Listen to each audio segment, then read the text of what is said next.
In the quiet depths of an ancient forest, where tall pines whispered secrets to the wind, there lived a wise old owl named Sava.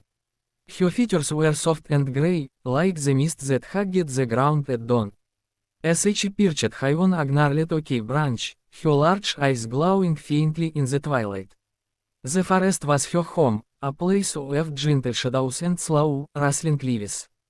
Every evening, as the sun dipped below the horizon, Sava would watch the world below, listening to the stars carried on the breeze.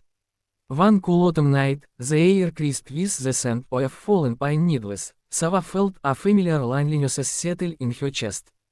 As she had seen many seasons come and go, but tonight, the emptiness felt heavier.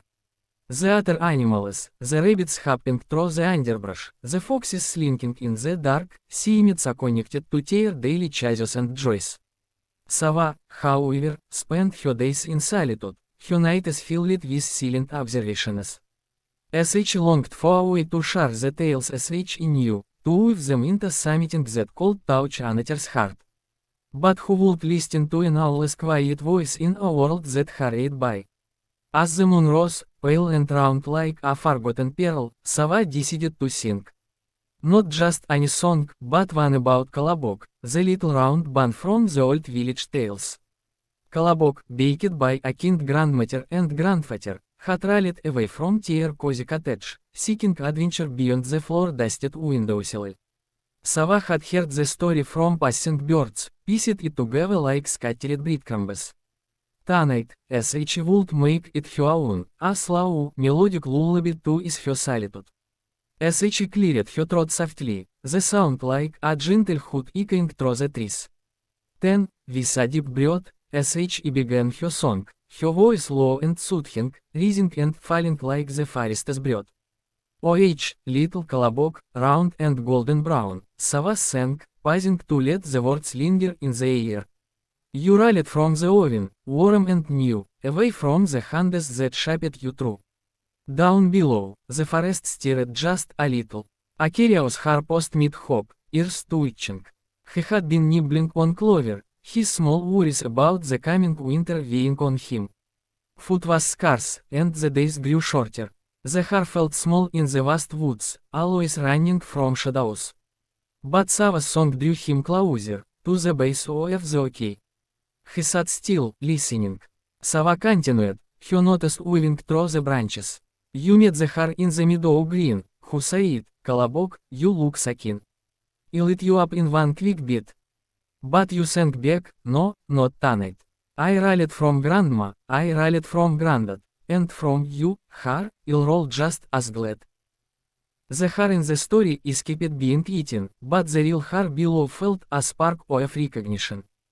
He, too, ran from dangers, foxes, hawks, the cold. Sava's words made him think of his own escapes, the times he had darted away just in time. It was a relatable age, this fear of being caught, of losing one's freedom in a single, careless moment. As the song flowed on, Sava's voice grew warmer, like sunlight filtering through leaves. Then comes the wolf, grey and sly, with hungry eyes beneath the sky. Colobok, Colobok, come to near, I'll gobble you up without a fear. But you rallied on, with your merry tune, if let the hare, I'll flee you soon. From grandma's pan, from granddad's call, I'll roll away from one and all. Now, a wolf emerged from the shadows, his fear matted from the day's hunt. He had been prowling alone, his pack long scattered by a harsh storm. Loneliness gnawed at him more than hunger. He settled near the hare, his ears perked. The problem in the song mirrored his own, the endless pursuit, the isolation when the chase led nowhere. Sava paused here, letting the silence build. A natural breath in the narrative. The animals felt the weight of it, the slow build of tension in their own lives. Deeper into the night, Sava sang of the bear, mighty and strong. The bear roared loud in the forest deep, Colobok, from my claws you'll not creep. Yet you lied and rallied with glee, if tricked the wolf, you'll not catch him. Baked with love, but free to roam, far from the warmth of my old home. A great bear lumbered into the clearing, drawn by the melody. He had been feeling the burden of his size, how it might have for him, leaving him to wander in solitude. The song's problem touched him gently, the struggle to connect, to not be seen as a threat. Sava's pauses allowed the emotions to sink in, the atmosphere thickening with shared understanding. But then comes a gentle twist, as Sava's voice softened even more, like a whisper on the wind. Ah, but the fox, clever and sweet, with words like honey, soft and neat. Colobok, dear, your song is fine, sit on my nose, and sing one more time.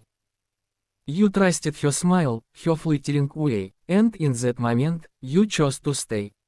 The animal's healed tear brought. Colobok's adventure ended there, tricked by kindnesses that he deceived. Yet Sava didn't rush, he let the twist unfold slowly, revealing not just folly, but the vulnerability in all hearts, the desire to be heard, to be praised, even if it led astray.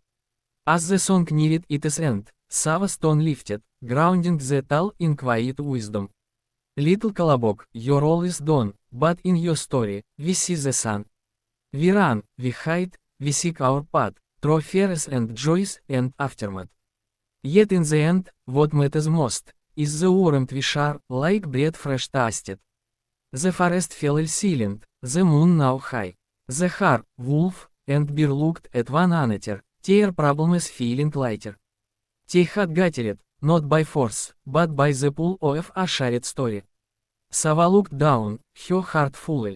Her loneliness had eased, in singing of Colobok's journey, he had connected them all. From that night on, the animals returned often to hear Sava's songs. The forest felt less empty, bound by tales that reminded them of their own quiet strings. And Sava, perched eternally, knew that even in solitude, a voice called bridge the deepest divides. Word count 842.